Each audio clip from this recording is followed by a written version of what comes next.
это посев вы делали Агросоюзом на 19 или на 38? На 38. На 30. Это задним рядом или по передним? Задним. Задним, да? Ну, а удобрение он, наверное, глубже давал же передним. Да, со Да? средним дали удобрение. Така може. За кілограм і такої. Агросоюза на себе, вижу. Вы первый год так сеете? Нет, Не, они четвертый. четвертый. Да. И как вам? Хорошо, супер. Я так тоже сею. Я попробовал рядом со Зведерштата.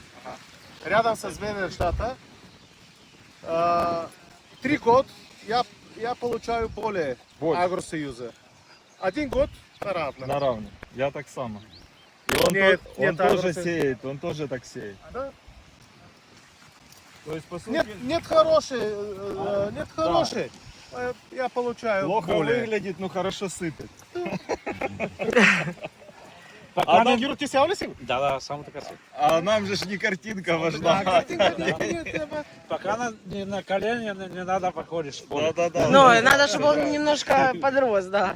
Не, ну так все хорошо, злаки отработали. Тук беше също един калищак, влязах с един дисковатор, леко го разчопих и влязах. В шахматном таком порядке. Говориш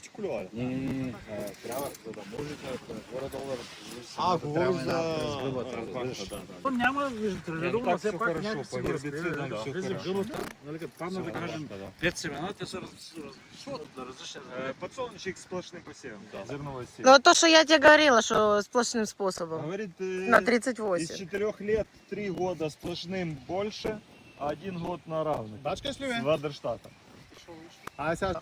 Значи, в 3 години получавам около 12 до 18 до 20 кг съм стигал в повече. Нали, проба на едно поле. Агросъюза, Ведерщата. Между 12 и 18 кг получавах повече, на едната година беше от больше, чем на Урожайност. Ведерщата по поле. А сколько у вас в среднем урожайность получилась? 2,5? 3? По годам.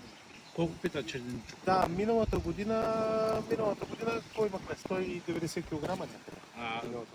2 тона. 2 тонны, да. 200 кг. А сухой июль и август, да? Да, Сухие. очень Юни, юли, август, сухой. Прошлый Нормална е года 3 тона плон.